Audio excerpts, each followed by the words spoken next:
नमस्कार दर्शकों, पंडित ज्योतिष चैनल में आप सभी का हार्दिक स्वागत है। आज मैं आपको ज्येष्ठ पूर्णिमा पे कुछ उपाय बताने जा रहा हूँ, जो कि सबसे उत्तम एवं सब प्रकार से मुक्ति दिलाने वाले हैं। हजार ब्रह्म हत्या के पाप से मुक्ति मिलेगी, गुरु अपमान या गुरु द्वेष से मुक्ति मिलेगी। सरल विधि एवं सरल उपाय है। संपूर्ण महिमा एवं लाभ आपको बताने जा रहा हूँ। वीडियो पूरा अंत तक देखिए एवं वीडियो देखने से पहले हमारे चैनल को सब्सक्राइब कीजिए, वीडियो लाइक कीजिए। व्हाट्सएप, फेसबुक, इंस्टाग्राम एवं सभी प्रकार की सोशल नेटवर्किंग साइट्स पर हमारे वीडियो को अधिक से अधिक शेयर भी कीजिए और साथ ही सब्सक्राइब बटन के बराबर में जो बेल आइकन है उसको भी दबाकर ऑल नोटिफिकेशंस को ऑन कर लीजिए, जिससे कि सनातन धर्म से संबंधित सभी प्रकार की जानकारी एवं वीडियो आपको मुफ्त में एवं समय से प्राप्त हो सके। दर्शकों, ज्येष्ठ मास की पूर्णिमा है। इस बार 10 और 11 जून को ध्यान दीजिएगा। बहुत कुछ विशेष मैं बताऊंगा इस वीडियो के माध्यम से, और जो भी बात होगी सब शास्त्रीय बातें ही होंगी। मुख्य रूप से आपको इस ज्येष्ठ पूर्णिमा पर 2 काम करने हैं। तो आइए वीडियो सुनते हैं। पूर्णिमा का व्रत जो लोग करते हैं वो लोग 10 तारीख को व्रत करेंगे। 10 जून को वट पूर्णिमा भी भारत के कई राज्यों में बनाई जाती है। यह ज्येष्ठ मास की पूर्णिमा पर तो वट पूर्णिमा भी आपको 10 तारीख को ही बनानी है, ठीक है। 11 तारीख को जो पूर्णिमा होगी वह देव स्नान के लिए उपयुक्त मानी गई है। देखिए, पूर्णिमा शुरू हो जाएगी 10 तारीख को सुबह 11:35 से और रहेगी 11 तारीख दोपहर के 1:13 तक। तो इसके अंदर आप कभी भी देव स्नान पूर्णिमा मना सकते हैं। अब ये देव स्नान पूर्णिमा क्या है, इसकी महिमा क्या है, यह आप लोग ज़रूर जानिए। देव स्नान पूर्णिमा की इतनी अद्भुत महिमा है कि 1, 2, 5, 10 नहीं, हजारों ब्रह्म हत्या ऐसे पापों का विनाश कर देती है। जी हाँ, शास्त्र कहते हैं कि ब्रह्म हत्या सहस्त्राणम ज्ञाता ज्ञात कृता न च, यानी ब्रह्म हत्या सहस्त्राण यानी हजारों ब्रह्म हत्या यदि आपसे जाने और अनजाने में कैसे भी हो जाए तो यह पूर्णिमा आपका वह नाश कर देगी। आगे कहते हैं कि स्वर्ण सुरापान, यानी किसी ने किसी का स्वर्ण चोरी किया हो, वह भी पाप, बड़ा पाप है। किसी ने सुरापान किया हो, मतलब दारू आदि की गलत लत से पहले रह गए हों और उसमें जो पाप उत्पन्न हुआ हो। गुरु तल्पता नीच, यानी गुरु तल्प यानी गुरु जी का अपमान किया हो। ये सब जो दोष लगे हुए हैं यह सब इस पूर्णिमा पर देव स्नान से खत्म हो जाते हैं। आगे कहते हैं शास्त्र की कोटि सहस्त्राण युप पापानी या नीचे, यानी जो उपपातक हुए हैं, यानी छोटे छोटे जो भी कोटि कोटि सहस्त्राण करोड़ों करोड़ों जो पाप हुए हैं आपसे, वह सब इस देव स्नान पूर्णिमा को खत्म हो जाते हैं। सर्वारण्य प्रशति पूर्णिमास्यम तवासरे। अब देखिए कैसे हमारे पाप नष्ट होंगे। तो केवल भगवान को स्नान कराने मात्र से यह सारे पाप नष्ट हो जाएंगे। लेकिन शास्त्र कहते हैं कि कैसे भगवान को स्नान कराना है। तो इस दिन आपको 5 चीज़ों से भगवान को स्नान कराना है। यह शास्त्रों में वर्णन आता है। नालिकेरो कदेनाथ तथा ताल फलाना यत्न देकेन गंधेन तथा पुष्पोदकेन च। देखिए, नारियल का जल पहला हो गया, दूसरा हो गया ताड़ के फल के जल से। देखिए, ताड़ का फल मैं आपको बता रहा हूँ, ये नारियल जो बेचते हैं, जो बड़े फल बेचते हैं, मंडी होती है, उनमें आजकल मिल रहा है, मौसम है। हर जगह तो नहीं मिल पाएगा, लेकिन जहाँ मिलता हो वह आप जुगाड़ कर लेना। और यह मार्केट में भी मिलता है, खरीद कर भी ला सकते हैं। और इसको मसल कर इसका जो रस निकलेगा, फिर उस रस को आप भगवान को स्नान कराना है। तीसरा है रत्नोदक, यानी जल में कोई भी आप सोना चांदी हीरा मोती डालकर, जो सच्चा हो, हीरा मोती सोना चांदी कुछ भी चीज़ डालकर उससे भगवान को स्नान कराएंगे। चौथा है गंधोदक, यानी आप जल में चंदन कुमकुम आदि डालकर भगवान को स्नान कराएं। और पांचवा है पुष्पोदक, यानी आप जल में भगवान को पुष्प डालकर स्नान कराएं। तो इन 5 चीज़ों से आपको भगवान को स्नान कराना है। मैं जब पूजन कैसे करना है या स्नान कैसे करवाना है, बिल्कुल छोटा सा ही संक्षिप्त उपाय रहेगा, मैं आपको इस वीडियो के माध्यम से बता दूंगा आखिर में। तो अभी आप लोग देखते हुए जाना, ठीक है। ये आपको पहला काम 10 और 11 तारीख के बीच में आप कभी भी कर लेना। मैं कहूँगा 11 तारीख को सुबह सुबह आप कर लेना, क्योंकि सुबह ही स्नान ध्यान ठीक रहता है। सुबह नहीं कर सकते तो दोपहर के 1:13 से पहले तो आप यह कर लेना पूर्णमासी के काल में, ठीक है। कार्य संपन्न कर ही लेना। दूसरी बात भी सुनिए, भविष्य पुराण में भगवान श्री कृष्ण युधिष्ठिर से कह रहे हैं कि पूर्णिमा चंद्रमा की प्रिय तिथि है, क्योंकि इसी दिन चंद्रमा 16 कलाओं से परिपूर्ण होते हैं। यह पूर्णिमासी तिथि सभी मनोरथों को पूर्ण करने वाली है। चंद्रमा ने स्वयं कहा है कि जो इस पूर्णिमा तिथि में भक्तिपूर्वक विधिवत मेरी पूजा करेगा, मैं प्रसन्न होकर उसकी सभी मनोकामना पूर्ण कर दूंगा और लक्ष्मी जी भी इससे स्थिर होंगी। तो देखिए, पूर्णिमा पर ना कई लोग आप लोग पूजन करते भी होंगे, लेकिन वह शास्त्र की भी महिमा मैंने आपको यहाँ पर बता दी है।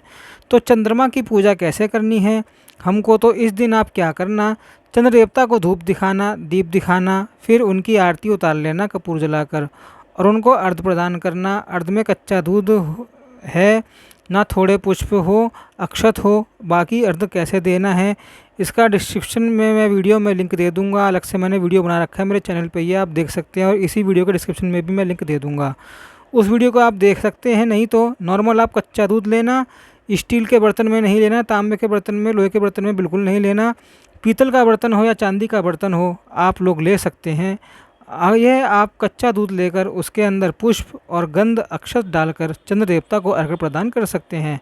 मंत्र भी शास्त्रों में बताया गया है और जो आपको डिस्क्रिप्शन में वीडियो मिलेगी चंद्रमा को पूर्णिमा पर अर्घ कैसे दें, उसके अंदर भी मैंने विधि विधान से पूरे मंत्र बताए हैं, स्क्रीन पे भी आपको मिल जाएंगे।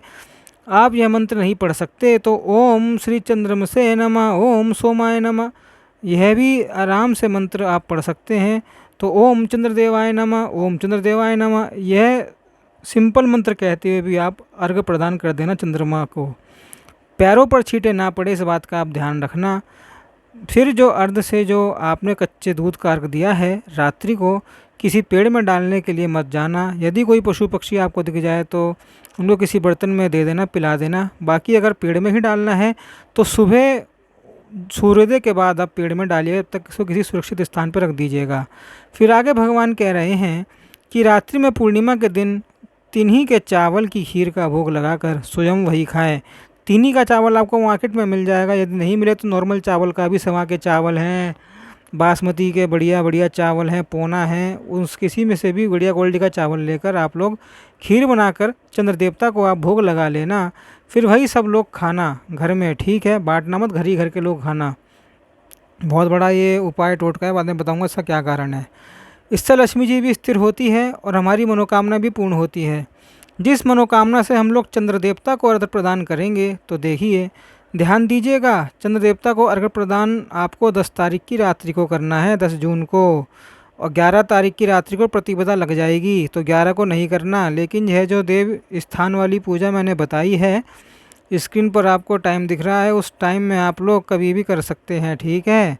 मतलब कि सुबह 5 बजे से लेकर 1:13 तक दोपहर के जो देव स्नान कराना है 11 तारीख को होगा, चंद्रमा को अर्घ देना है 10 तारीख की रात को। भगवान श्री कृष्ण आगे कहते हैं युधिष्ठिर से कि हे राजन, ऐसा करने से व्यक्ति सभी पापों से मुक्त हो जाता है तथा चंद्रमा की तरह पुत्र पौत्र धन आरोग्य को प्राप्त कर विष्णु लोक में प्रतिष्ठित होता है। तो देखिए, करना कुछ नहीं है, केवल आपका 10 मिनट का सुबह में काम में आएगा अर्घ देने का, और 5 मिनट का काम है, इतना सा करिए, ना घाटा क्या होता है, बहुत सारा पुण्य आपको मिल जाएगा। चलिए अब देखते हैं पूजन कैसे करना है। वीडियो में सुन लिया होगा कि कौन कौन सी चीज़ वस्तु हमको लगेगी इस पूजन में, फिर भी मैं आप लोगों को बता देता हूँ कि क्या क्या आपको इसके अंदर लगेगा। मेरे पास देखिए अभी सामान नहीं है, मैं कहीं बाहर हूँ, तो इस हिसाब से मैंने व्यवस्था कर रखी है। आपके पूजा घर में ही आप व्यवस्था कर सकते हैं। अब देखिए, आपके घर में गणेश जी का फ़ोटो या चित्र मूर्ति कुछ भी होगा, तो मैंने भी गणेश जी को यहाँ स्थापित कर लिया है, नीचे फूलों का आसन दे दिया है, यहाँ पर लड्डू गोपाल को मैंने रखा हुआ है। अब मान लीजिए आपके पास लड्डू गोपाल नहीं है तो आपके पास शालिग्राम हो तो वो भी रख सकते हैं। लड्डू गोपाल है तो अच्छी बात है, नहीं तो विष्णु जी की कोई मूर्ति या फ़ोटो रख लेना। बाकी उस पूजन में ना मुख्य प्रधानता स्नान की है, तो मूर्ति स्नान तो सबसे उत्तम है। मान लीजिए आपके पास लड्डू गोपाल भी नहीं है, आपके पास शालिग्राम भी नहीं है, तो घर में छोटा सा शिवलिंग होगा तो आप शिवलिंग पर भी यह पूजन कर सकते हैं। और मान लीजिए आप दरिद्र नारायण है, शिवलिंग भी नहीं है, तो एक सुपारी लेना, उसको 2-3 बार रोली से लपेटना, रोली मतलब कलावे से, और उसी को रख देना चावल की ढेरी पे थोड़े से, तो अब उसी पे स्नान करा देना, वो भी माना जाएगा, ठीक है। अब देखिए मैं ना यहाँ पर शंख से स्नान कराऊंगा, शंख के अंदर ही सब चीज़ वस्तुएं डालकर हम स्नान कराएंगे। मैंने यहाँ पर देखिए दोनों शंख रखे हैं केवल आपको दिखाने के लिए। आपके पास कोई भी एक शंख हो, दक्षिणावर्ती उत्तरावर्ती, कोई दिक्कत नहीं। चल जाएगा। देखिए, वामवर्ती शंख हो अथवा तो दक्षिणावर्ती शंख, कोई भी शंख चल जाएगा, ठीक है। फिर वहाँ पर मैंने मोती की माला रखी है, क्योंकि आगे बताता हूँ। यहाँ पर देखिए, धूप रखा हुआ है, दीप रखा हुआ है, यानी चंदन रखा हुआ है जो हमको पूजन में उपयोग आएगा। माचिस रखी हुई है। भोग लगाने के लिए फ़िलहाल मेरे पास अभी यही है, तो मैंने यहीं रख दिया है। आपके घर में जो भी पकवान बनेगा, जो भी भोजन बनेगा, सुपाच्य और वैष्णव भोजन बिना लहसुन प्याज का, तो आप वो भोग के रूप में रख लेना, लगा देना। मेरे पास ये व्यवस्था नहीं है। तो अब देखिए, यहाँ पर मैंने एक प्लेट रखा है, उसके अंदर हम लोग रख के भगवान को स्नान करावेंगे। उससे पहले हम उसके अंदर स्वास्तिक बना लेंगे अथवा तो ओम बना लेंगे। प्लेट जो भी आप लोगे, इस पे भगवान को रख के स्नान कराओगे। स्टील की नहीं होनी चाहिए, लोहे की नहीं होनी चाहिए। पीतल, तांबा, अष्टधातु, चांदी, सोना की हो तो अति उत्तम है। जब भी कोई प्लेट या पात्र लोगे, उसके ऊपर पहले स्वास्तिक बनाना, उसके बाद भगवान के बिगड़े को उसके ऊपर रखना। अब यहाँ पर हमने आचमन के लिए पानी रखा हुआ है। कोई भी पूजन करने से पहले आपको भगवान का 3 बार नाम लेकर आचमन करना ज़रूरी होता है। चौथी बार आपको हाथ धोना होता है। फिर उसके बाद आपको आय का पूजन आरंभ करना होता है। देखिए, आचमन के लिए क्या करेंगे, हाथ में, सीधे हाथ में जल लेंगे, ओम माधवाय नमः पी लेंगे, फिर जल लेंगे, ओम केशवाय नमः पी लेंगे, फिर जल लेंगे, ओम केशवाय नमः, फिर जल लेंगे, पी लेंगे। उसके बाद हाथ थोड़ा सा पानी डाल के हाथ प्रक्षालन, मतलब हाथ धो लेंगे। ये हो गया आपका पूजन। उसके बाद आपको आगे का पूजन आरंभ करना होता है। फिर यहाँ पर देखिए, मैंने शुद्ध जल रखा हुआ है। पहले हम लोग शुद्ध जल से ही स्नान कराएंगे और आखिरी में भी शुद्ध जल से ही स्नान कराते हैं, इसलिए शुद्ध जल आपको अति आवश्यक है। अब क्या क्या चीज़ें लगेंगी, 5 चीज़ें आप लोगों ने वीडियो में तो सुन ही लिया होगा, फिर भी मैं आपको बता देता हूँ। देखिए, ताड़ का फल होता है। ताड़ का फल यहाँ पर मिल जाए तो अच्छी बात है, नहीं तो आप लोग इसको रख लीजिएगा। ताड़ का फल नहीं मिलता है आपको बाय चांस, तो आप गुलाब जल डाल दीजिएगा पानी में थोड़ा सा। लेकिन शास्त्रों में ताड़ का फल लिखा हुआ है, तो हर जगह ताड़ का फल तो नहीं मिलेगा, ऑब्वियस सी बात है। लेकिन भगवान को भावनापूर्वक आप गुलाब जल डाल के इसी से स्नान करा देना। ताड़ के फल की भावना से भगवान आपके भावों को स्वीकार कर लेंगे। बोलो राधे राधे। ताड़ फल के अंदर हम लोग इसको जब छीलते हैं तो ऐसा छोटा सा फल निकलता है, ऐसे सिंगाड़ा होता है। तो इसके अंदर जो सिंगाड़े की जैसी गिरी निकलेगी, उसको आप मसल मसल के पीसेंगे तो उसमें जो जूस निकलेगा, जूस से उस द्रव्य से ही भगवान को स्नान कराना चाहिए। यहाँ पर देखिए, पुष्प हमको हर पूजन में आवश्यक होती है और पुष्पोदक भी हमको देना है, यानी जल में पुष्प डालकर उससे भी भगवान को स्नान कराना है। अब देखिए, नारियल पानी है, मैं कटवा कर बनवा कर लाया हूँ मार्केट से। तो यह नारियल पानी आप बोतल वाला मत ख़रीदना, नकली नकली आ रहे हैं। जो हरा रंग का नारियल होता है नारियल जूस वालों के पास, उसको हंसिया से कटवा के, फड़वा के, भरवा के या नारियल पूरा लियाना असली, ठीक है, उससे पानी निकालना। अब आपको आवश्यकता लगेगी, मैंने गंधोदक दिखाया है, यह आपको गंधोदक जो चौथा स्नान है उससे करवाया जाता है।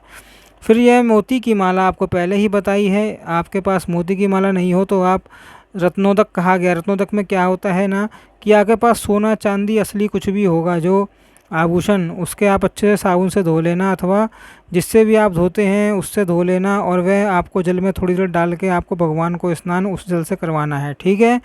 तो आइए हम लोग यहाँ भी गणेश जी के पूजन से ही शुरुआत करते हैं। देखिए, ज़्यादा मंत्रों में हमको नहीं जाना है, लेकिन हाँ, बिना मंत्र से कोई पूजन भी नहीं किया जाता है। बोलो राधे राधे। तो मैं आपको कैसे गणेश जी का पूजन कर रहे हैं, तो ओम गम गणपते नमः करते हुए पंचोपचार से हम लोग पूजन कर लेंगे। शास्त्रों में यह पूजन पंचोपचार का ही बताया गया है। ऐसे ही भगवान का भी हम लोग पंचोपचार से पूजन करेंगे। बिल्कुल शॉर्ट पूजन है। देखिए, मैं वीडियो बना रहा हूँ इसलिए इतना समय लग रहा है। आप लोग एक बार वीडियो देख लेंगे और खुद से करेंगे तो ये आपका 10 मिनट में ही हो जाएगा। बोलो राधे राधे। और यह ज़रूर करिएगा आप लोग। अब देखिए, किसी भी पूजन में दीपक देवता को प्रज्वलित किया जाता है, क्योंकि दीपक देवता हमारे पूजन के साक्षी बनते हैं। तो दीपक आप लोग जला लेना, लेकिन दीपक के नीचे आसन दे देना, जैसे पुष्प रख लेना थोड़ा सा, या चावल की ढेरी रख देना, वह आसन हो जाएगा। अथवा तो किसी भी अनाज का आसन दे दीजिएगा। हमने अभी धूप दीप जला दिया है। धूप दीप जलाने के बाद हमको पंचोपचार से पूजन करना होता है। तो पंचोपचार से पूजन के लिए सबसे पहले हम लोग गणेश जी को तिलक अर्पित करेंगे। आप मंत्र पढ़ते जाना, ओम गम गणपते नमः। फिर तिलक अर्पित करने के बाद हम गणेश जी को पुष्प अर्पित करेंगे। गणेश जी को सबसे प्रिय दुर्वा होता है।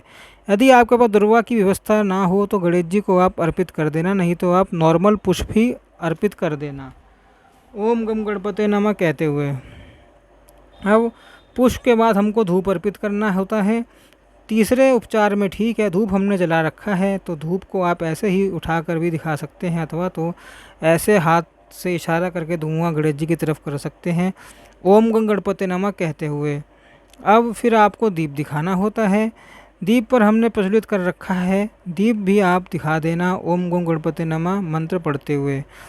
अब आप अपना हाथ धो लेना। हाथ धोने के लिए हम लोग पांचवा उपचार करेंगे जो है भोग लगाने का। तो देखिए मेरे पास अभी व्यवस्था यही है कि मेरे पास अभी पिस्ते पड़े हैं, तो यही मैं भोग लगा दूंगा भगवान को मंत्र पढ़ते हुए ओम गम गणपतये नमः अन्नम सुसादम रसस्व सविता नैवेद्यम निवेदनम हृताम प्रभु गरिताम। अब 3 बार जल अर्पित कर देना ओम गम गणपते नमः कहते हुए।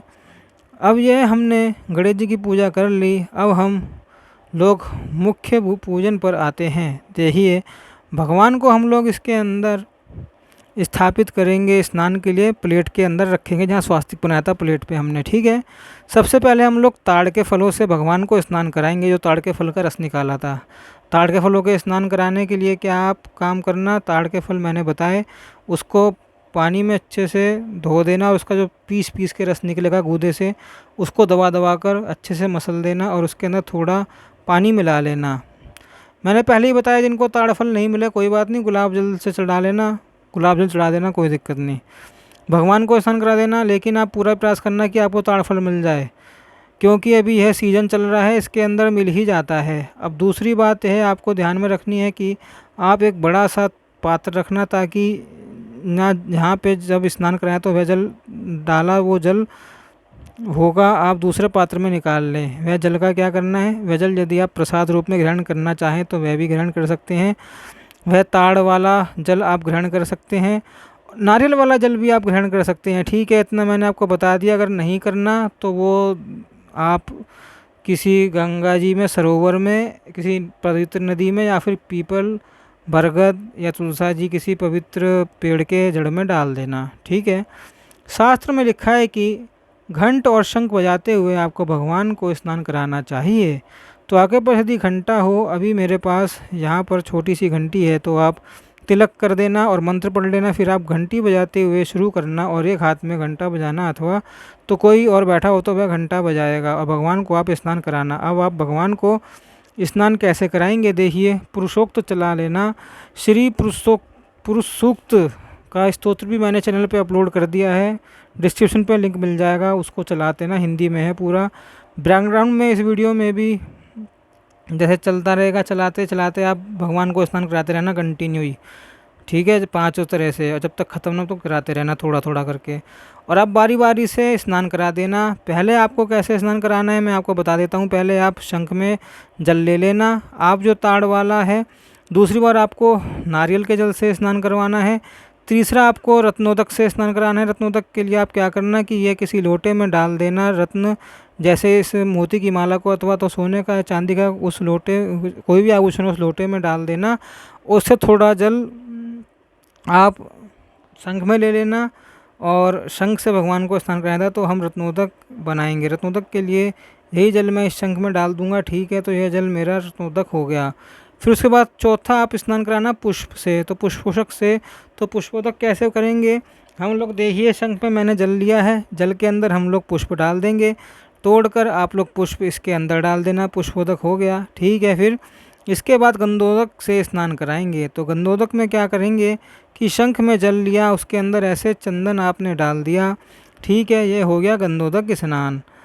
अब भगवान को इससे स्नान कराया। फिर आखिरी में क्या, आप शुद्ध जल से स्नान कराएंगे। केवल शंख में शुद्ध जल आप ले लेना और उससे भगवान को स्नान करा देना, ठीक है। तो इस प्रकार आप स्नान कराना, मैं बीच में बोलूँगा नहीं, मैं बीच में, क्योंकि पुरुषोक्त चलता रहेगा, आप यह वीडियो प्ले कर लेना, श्री पुरुषोक्त की चलता हुआ फिर भी स्नान कराते जाना, ठीक है। जितना आपके पास हो ना पर्याप्त मात्रा में आप उतनी मात्रा में चढ़ाते जाना, क्योंकि पुरुषोक्त तो थोड़ा लंबा है, कम से कम 5-6 मिनट का है। आपका यह सब स्नान हो जाएगा। मान लीजिए पुरुषोक्त खत्म हो गया और जल बचा हुआ है चढ़ाने के लिए, तो भगवान का नाम लेते लेते आप चढ़ा लेना। ओम नमो नारायणाय, ओम नमो भगवते वासुदेवाय कहते हुए आप चढ़ाते जाना, जैसे कि हम चढ़ाएंगे। ठीक है। अब